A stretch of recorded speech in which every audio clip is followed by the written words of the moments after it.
Section 3. The Vedic Revelations. Immortality as your original state. From Amrit to Atman. Decoding the ancient blueprint for deathlessness. Amritasya Putra, children of immortality.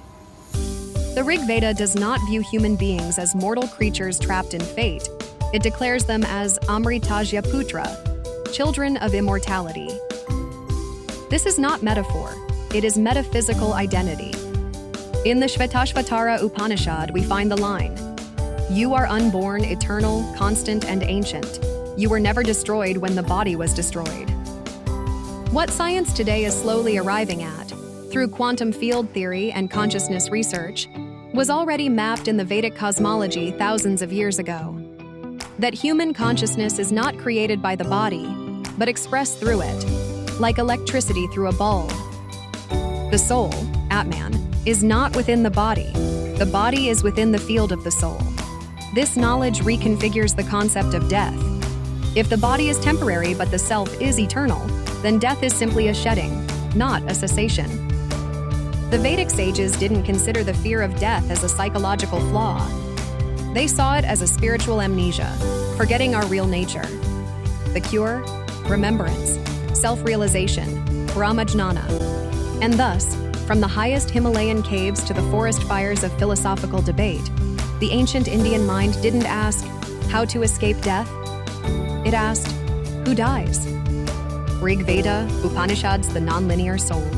The Rig Veda contains hymns that speak of Soma, Agni, Indra, and Vayu, not just as deities, but as cosmic forces working within human consciousness.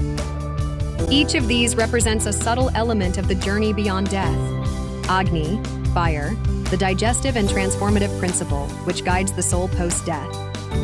Soma, elixir, the rejuvenating nectar, symbolizing immortality and the merging of mind with cosmos.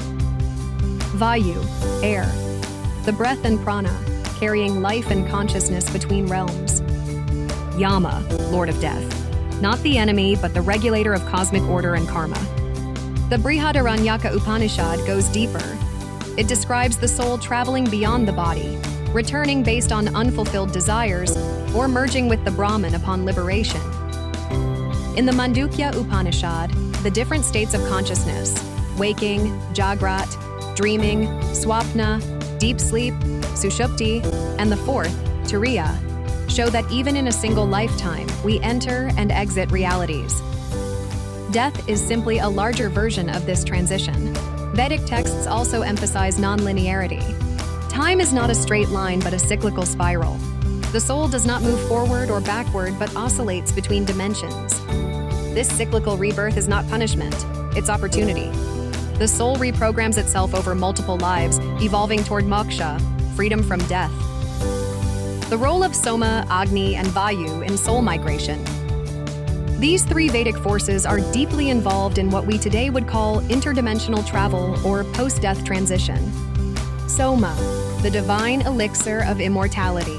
Soma is not just a drink, it's a symbol of inner alchemy. In Vedic rituals, Soma represents life-extending consciousness, a psycho-spiritual substance that elevates the mind to higher states. Neurologically, Soma aligns with the pineal gland and DMT secretion, known to produce vivid experiences of otherworldly realms, often reported during NDEs or deep meditative states. In Ayurvedic Rasayana practices, the quest for Soma was the quest for longevity, regeneration, and freedom from decay. Agni, the fire that transforms. Agni is the fire of digestion, sacrifice, and soul purification. In Vedic funerary rites, it is Agni that guides the soul beyond the physical realm. In spiritual terms, Agni is the inner transformative fire, the Kundalini, that when awakened leads to realization and liberation. Vayu, the breath that connects all worlds. Vayu is prana, the life force carried through the breath. Yogic texts state, when the breath leaves, the soul departs. But Vayu is also the chariot of consciousness. Mastery over breath, pranayama, is mastery over the inner dimensions. The sages used breath control to extend life, enter trance, and leave the body at will, showing that death was not random, it could be orchestrated. chakra healing and death prevention through energy recalibration.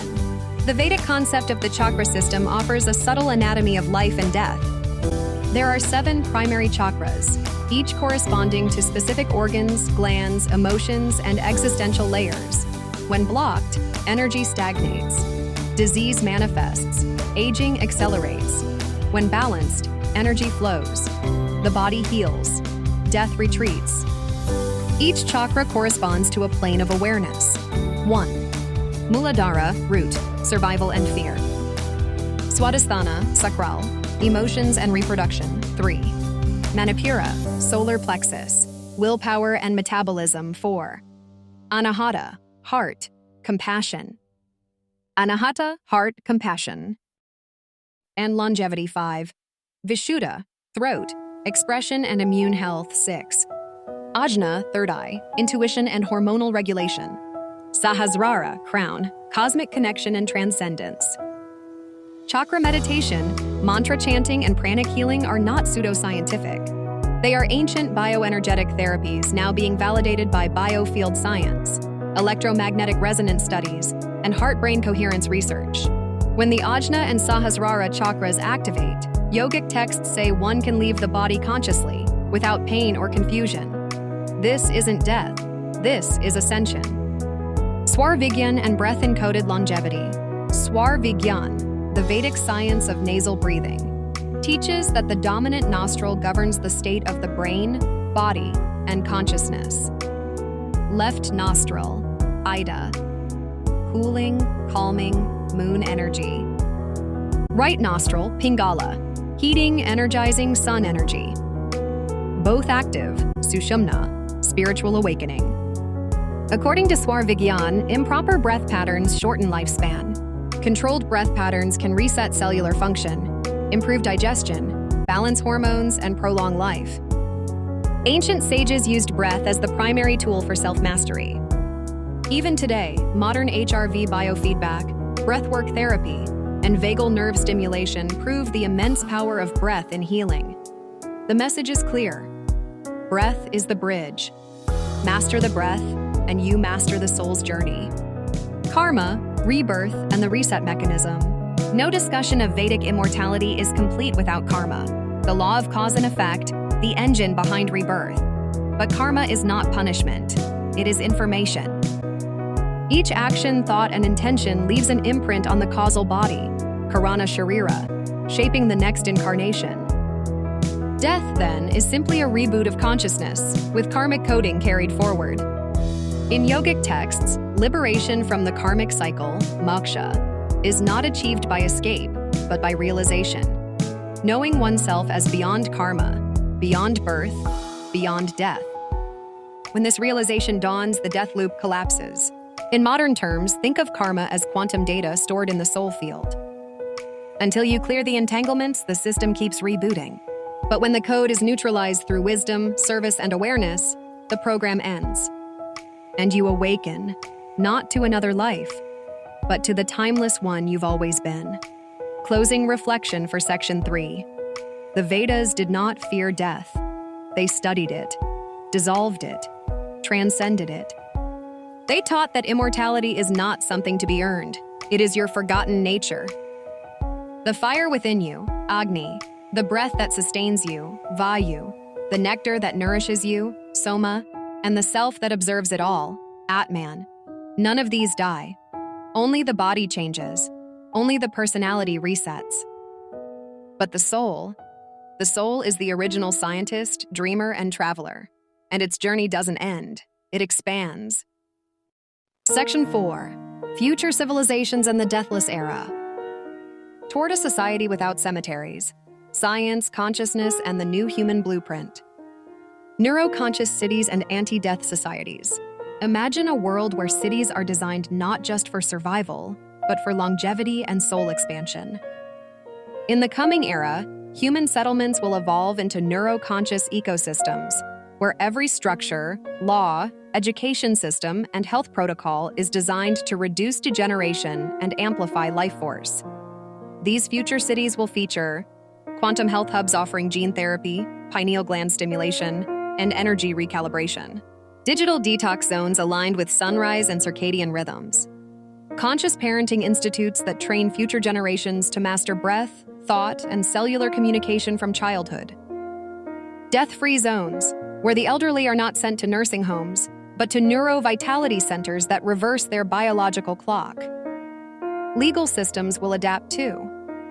Instead of life insurance and wills, there will be regenerative contracts and soul legacy programs.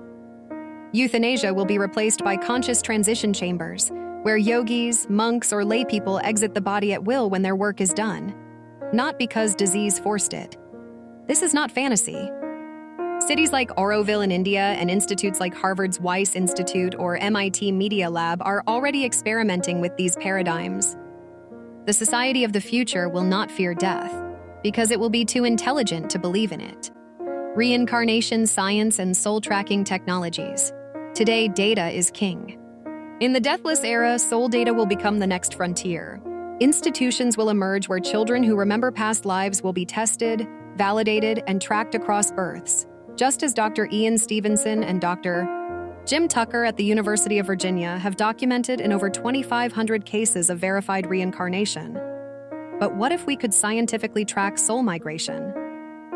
Future possibilities include soul frequency scanning, capturing energetic signatures unique to each individual, karmic residue mapping, using quantum sensors to detect unresolved emotional energy, dream archives, analyzing recurring themes and symbols tied to past life memories, consciousness fingerprinting, a biospiritual scan that identifies your soul's evolution pattern. This will redefine criminal justice, education, even marriage, where partnerships will be guided not just by horoscopes, but by karmic compatibility and soul history alignment. Universities will offer consciousness sciences, where Vedic teachings will merge with cosmic psychology, preparing students to become soul architects, rebirth counselors, and death reversal technicians. In this era, death will not be a line. It will be a curve in the spiral of existence, tracked and guided consciously. Cryonics, biohacking, quantum resurrection. While spiritual traditions offer transcendence, science is racing toward technological deathlessness through cryonics, freezing the body post-clinical death for future revival. Organizations like Alcor Life Extension Foundation already preserve people who hope future technology will bring them back. Biohacking, using nutrition, supplements, gene editing, intermittent fasting, and electromagnetic fields to slow aging. Longevity pioneers like David Sinclair, Aubrey de Grey, and Ben Greenfield are leading the charge. Synthetic organs consciousness uploading, using 3D bioprinting, stem cells, and AI simulations to rebuild organs and upload consciousness into non-biological carriers. Elon Musk's Neuralink, DARPA's Brain Initiative, and Google's DeepMind are all exploring these possibilities.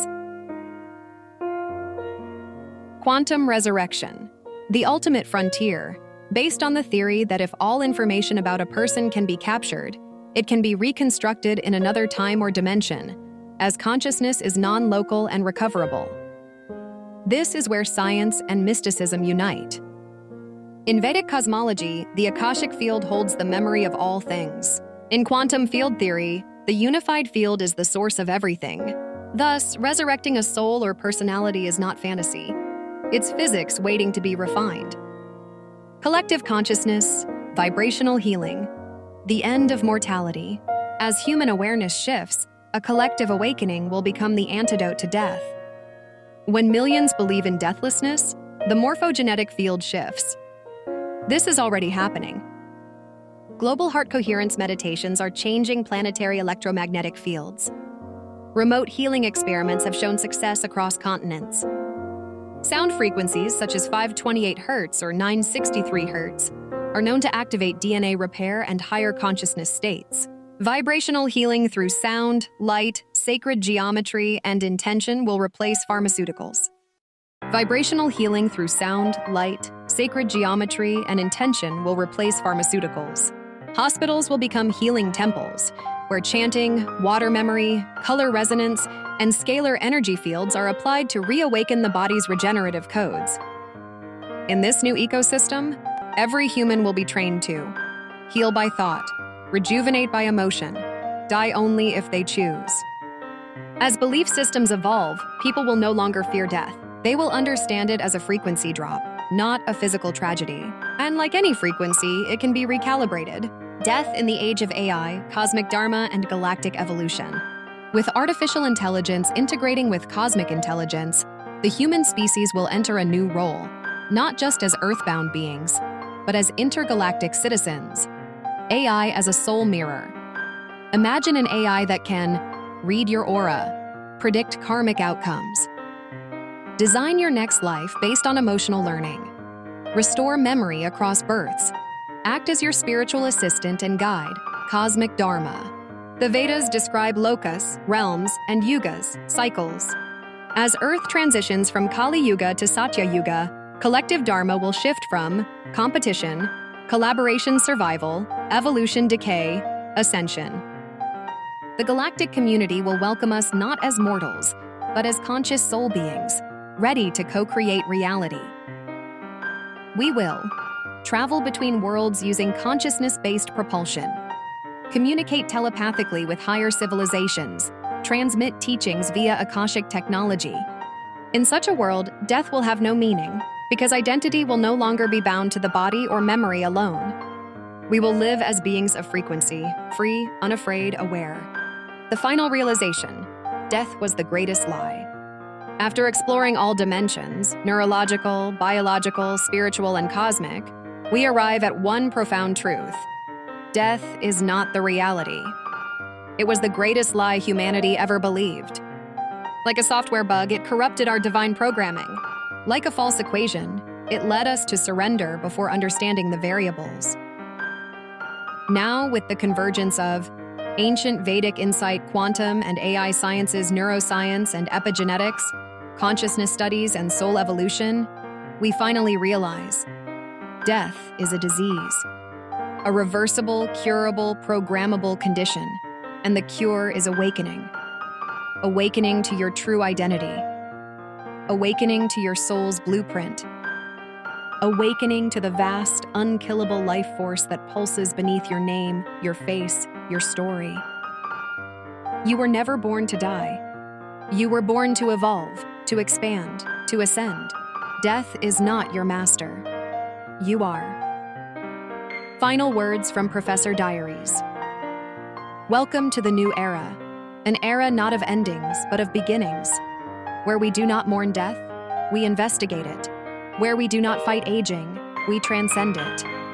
Where we do not bury the body, we uplift the soul. Let the world hear it now. Death is not the reality, it is a disease, and we are the generation that will heal it.